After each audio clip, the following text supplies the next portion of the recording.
సొత్తులేదులే ఎవరు అంటారు? నన్ను ఎవరు సోతులేదులే, నా ఇష్టానుసారం చేయొచ్చులే, నా ఇష్టానుసారంగా మాట్లాడవచ్చులే అనుకుంటామంట. యేసయ్య అన్నాడు, ఇదిగో మిమ్మల్ని నేను కళ్ళారా చూస్తున్నాను, మిమ్మల్ని కళ్ళారా నేను చూస్తున్నాను, చెవులారా నేను మిమ్మల్ని నేను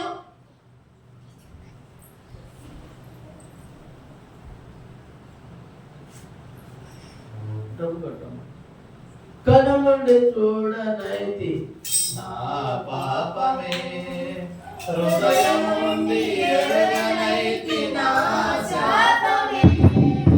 వచ్చి మార్గం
కనులారా మిమ్మల్ని నేను చూస్తున్నాను.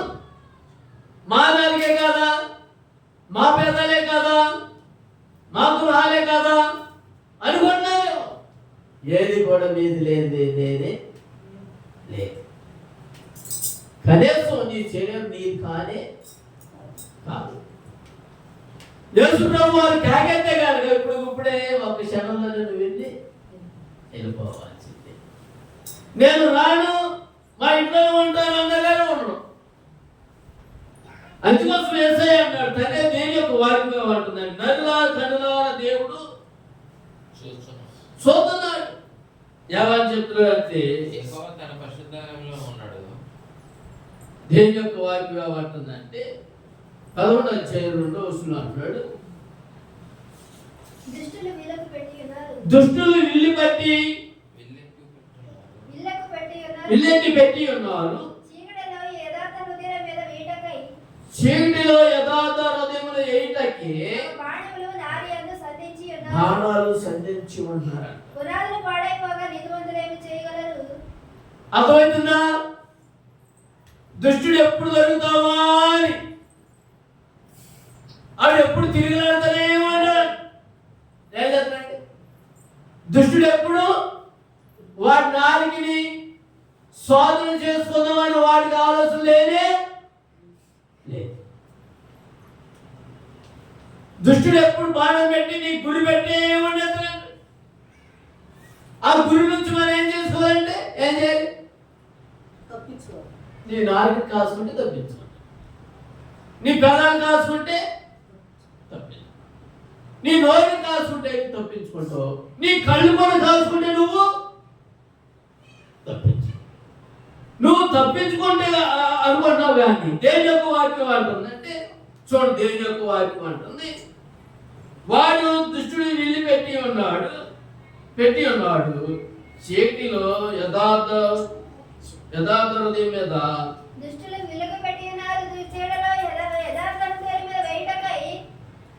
ఎంత యథార్థగా ఉంటామో, ఎంత నీతిగా ఉంటామో వాడు వాళ్ళ మీద దృష్టి పెట్టండి.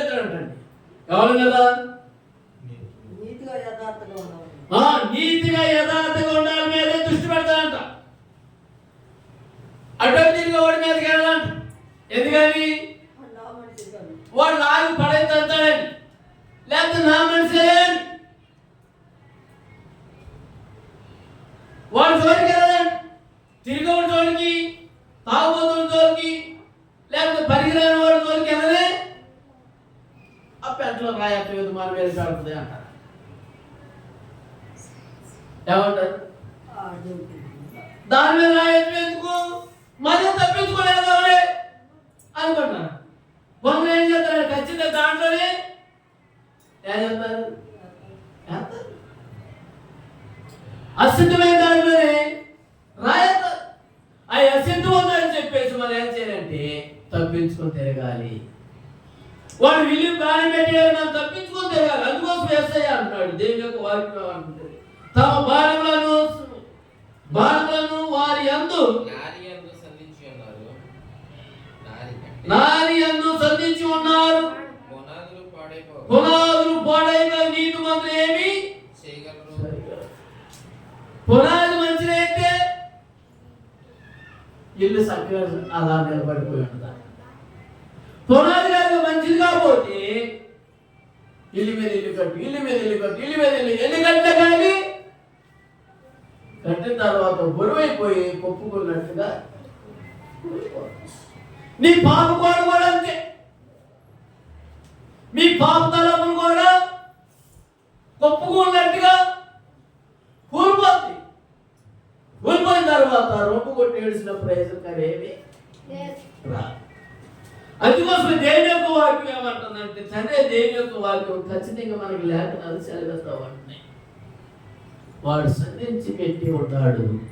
వాడి నుంచి మనం తప్పించుకొని తిరుగుతాకి, నీతిమంతుల మీద యథార్థవంతుల మీద వాడు బాణాలు ఎత్తాకి సంధించి ఉండొచ్చు నాకు అన్నాడు. ఇందాక వాక్యం చదువుకున్న కాడ దేని యొక్క వాక్యం అంటుంది 14వ అధ్యాయంలో వాక్యం తర్వాత చదువుకుని 14వ అధ్యాయంలో చదువుకున్న వాక్యం దేని యొక్క వాక్యంలో మనకి లేఖనాలు ఖచ్చితంగా చెప్తా ఉంటున్నాయి. ఏమని లేఖనాలు చెప్పినాయి అంటే,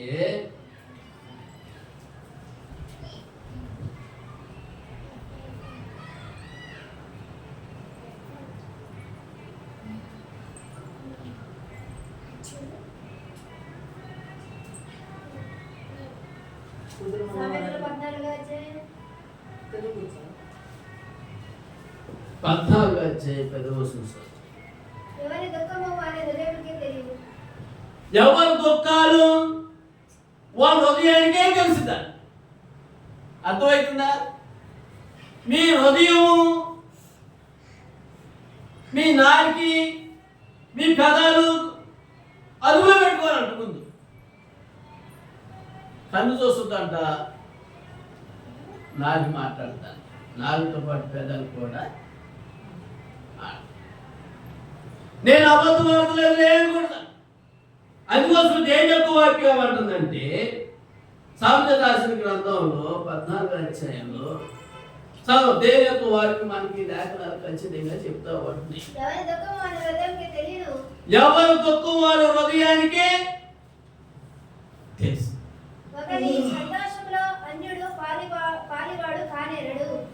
ఎవరు ఒకరి సంతోషంలో అన్యుడు పాల్గొందు పొందరా బాబు అంటే పొందాడు. ఆరు సంతోషం అనే అర్థం ఏంటంటే, కానీ దేవుని యొక్క వాక్యం ఏమంటుందంటే, చూడండి దేవుని యొక్క వాక్యం అంటుంది, భక్తిహీన ఇల్లు నిర్మూలం అవుతుంది, యథార్థవంతుల గుడారం వర్తిల్తూ ఉంటుంది. ఏం చేస్తుంది? యథార్థవంతుల గుడారం ఎప్పుడు వర్తిల్తూనే ఉంటుంది. ఎప్పుడు వర్తిల్తుంది? వారి హృదయం బాగుంది కాదు. నా హృదయము నా హృదయము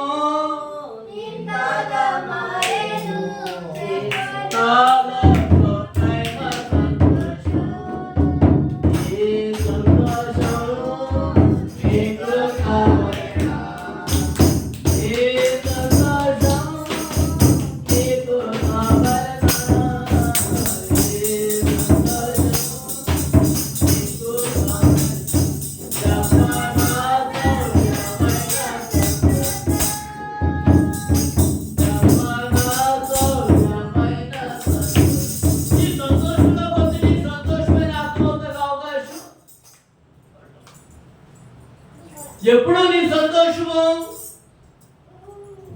ఎప్పుడు చూసినా నీ సంతోషం, ఎప్పుడు చూసినా నీ దుఃఖం వేదనే. అందుకోసం యేసయ్య అన్నాడు, తనే దేవుని యొక్క వాక్యం చెప్తుంది. 14 వర్షాలు ఏమన్నాడు? 14 అన్నాడు, ఒకడు నవ్వుచుండెనను ఒకడు నవ్వుతుండే గాని హృదయమున హృదయంలో దుఃఖము దుఃఖం ఉంటుంది. ఉండవచ్చు. బరికి నవ్వుతాను అంటాం. హృదయంలో ఎంత వేదన ఉంటుంది ఎవరికి? ఆ హృదయ వేదన ఎవరికి తెలియాలి? తండ్రి అయిన దేవుడికి నీ బాధ చెప్పండి, ఆ వేదన చెప్పండి. అందుకోసమే దేవుని యొక్క వాక్యం అంటుంది. 16 వర్షంలోకి వచ్చినాక దేవుని యొక్క వాక్యం అంటుంది, జ్ఞానం కలిగిన వాడు భయపడి కీడు నుండి తొలగును. అర్థమవుతుందండి. జ్ఞానం కలిగిన వాడు దుష్టుడు ఇల్లు పెట్టాడు, బాణం పెట్టాడు, మన నోరుని నాలుగుని ప్రధానం కాసుకోవాలి. అది ఏముంది? పనికి మనోడికి బొట్టు బస్సు వేసుకొని కూర్చుంటాడు. ఏం చేస్తాడు?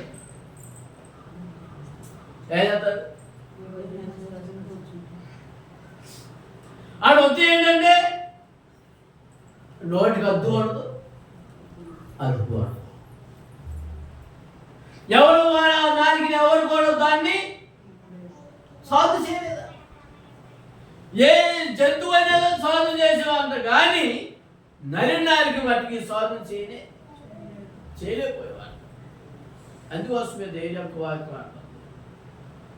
మంచిది ప్రభు యేసయ్య అన్నాడు, ఇదిగో జ్ఞానం కలిగిన వాడు భయపడి కీడు నుండి తొలగును, బుద్ధిహీనుడు నిర్భరంగా తిరుగును. ఆడెప్పుడు సత్తుడు అడిగి తెలియదు. నేను బాగా ఉండాలి అంటాడు. ఏది ఒంట్లో ఎన్ని కులిపోయినా కానీ ఏమంటాడు? ఆడు బుద్ధిహీనుడు అయినా కానీ తిరుగుతానే ఉంటున్నాడు. ఏం చేస్తాడు?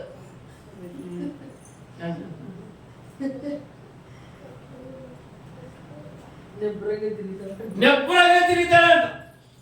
భయం లేదు అనుకుంటా. అకస్మాత్తుగా తుఫాను వచ్చినట్టుగా, అపాయం వచ్చినట్టుగా అకస్మాత్తు వచ్చి పడతాడు. ఎరుమిగుతూ ఉంటాడు, తిరుగుతూ ఉంటాడు. పెద్దలు అంటూ ఉంటారు, నోరు జన్న రామోడు ఒక్క గాలి దెబ్బకి ఒప్పుకొని పోతాడు. ఎంతలా ఉందో తెగ తిరిగేది అమ్మ అనేవాడు. ఏమంటాడు? ఎంతలా ఉండి అక్కడికి వెళ్ళి తెగ తింటూ ఉండేది. తింటావు, నువ్వు తిరిగినంత కాలం తింటావు. అందుకోసం యేసయ్య అన్నాడు, ఇదిగో మీ నాలుగుని మీ నోటిని భద్రం చేసుకుంటే కదా అబద్ధుడు మీ ప్రాణాన్ని కాపాడుకుంటారు అన్నాడు. అంటాడు, త్వరగా కోపపడేవాడు మూర్ఖత్వములను చూపును. ఏం చేస్తాడు? త్వరగా కోపపడేవాడు అసలు ఆలోచన లేకుండా కోపం వచ్చేస్తుంది. ఏమవుతుంది? ఆలోచన లేకపోతే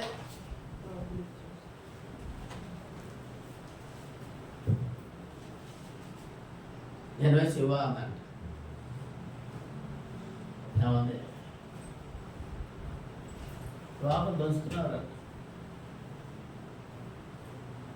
నీకేం తెలుసు దక్క? దెబ్బతలేదని నాకు తెలిసి ఎవరు?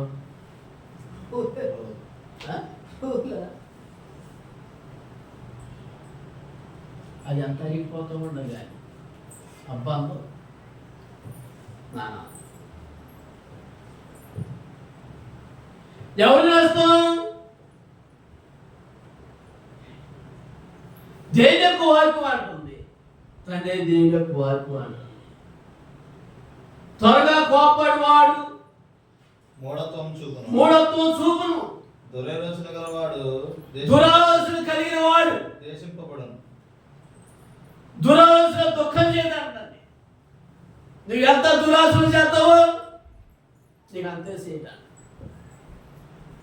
నీ దురాలోచన నీతోనే ఏం చేస్తుంది? ఎవరికైనా అంటిద్దంటే ఎవరికైనా అంటిద్దా? నీ హృదయము, నీ వేదన, నీ దుఃఖము, నీ శ్రమ ఎవరు తెలియాలి? ఎవరు తెలియాలి? ఇలా చదువుకున్నాం కదా, 10 వర్షాలు చదువుకున్నా. ఎవరి దుఃఖము వాని హృదయమునకే తిరిగిన ఎవరి దుఃఖము వారి హృదయానికే తెలియను.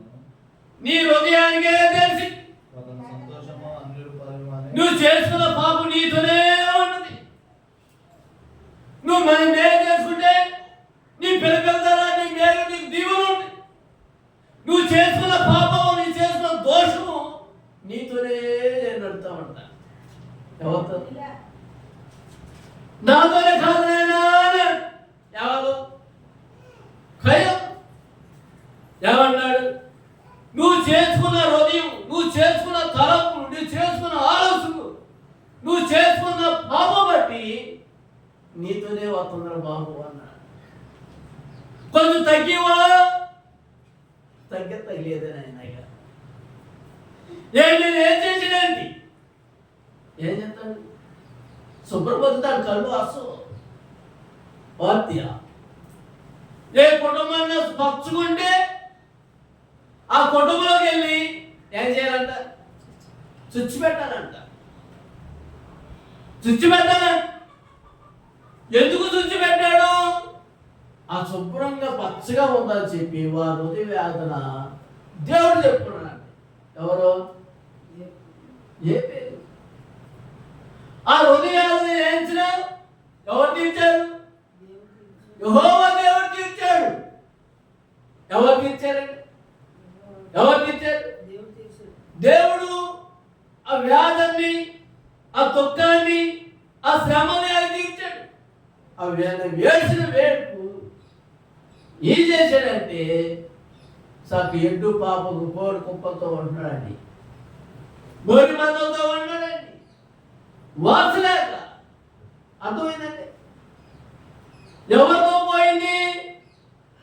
దేని యొక్క వాక్యం ఏమంటుందంటే, ఇదిగో నీ ఏడుపు నీతోనే ఉంటుంది అని కయ్యంతో ఖచ్చితంగా చెప్పాడు. అందుకోసమే దేని యొక్క వాక్యం ఏమని చెప్తుందంటే, చూడండి దేని యొక్క వాక్యంలో జ్ఞానైన సొలొమోను చెప్తున్నాడు, ఇదిగో మీ దుఃఖాన్ని, మీ వ్యాధిని, మీ శ్రమని నేను అన్ని చూస్తాను ఉంటాను. మీ హృదయ వాంఛలన్నీ నేను తీర్చాను ఉన్నాను. కాకపోతే మీ నోటి నాలుగు చాలాగా ఏం చేసుకోవాలి? బదిలీ చేసుకోండి. మీ బదిలీ చేసుకుంటే మీకు మేలుకరంగా ఉంటుంది, దీవెనకరంగా ఉంటుంది. చూడండి దేవుని యొక్క వాక్యంలో ఒక మాట ఏమో చెప్తుందంటే, సామెతలు రాసిన గ్రంథంలో 14వ అధ్యాయంలో 14వ అధ్యాయంలోకి వచ్చినాక అంటున్నాడు, ఒకరి నడత సరైనదిగా కనబడును. 12వ వస్తువు చదువుతున్నాను. మార్గం కలదు, అయితే తుదాకు. నేను సరిగ్గా నడుతున్నాను. ఎవరు? ఎవరండి? నేను సరిగ్గానే మాట్లాడుతున్నాను, నువ్వు సరిగ్గా మాట్లాడుతున్నావు అంటారు. చూసారా? ఎవరు తెలియాలి సరిగ్గా మాట్లాడుతున్నావు, సరిగ్గా మాట్లాడుతుంది? దేవుని యొక్క వాక్యం చూడండి. దేవుని యొక్క వాక్యం ఏమంటుందంటే, ఒకరి ఎదుట సరైన మార్గము కాదు, అయితే తుదాకు.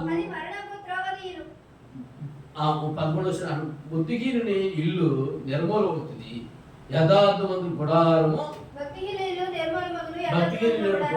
నిర్మూలమవుతుంది, యథార్థం గుడారము వర్ధిల్లుతుంది.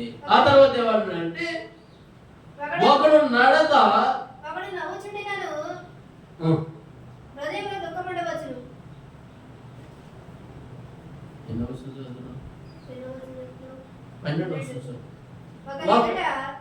ఒకని ఎదుట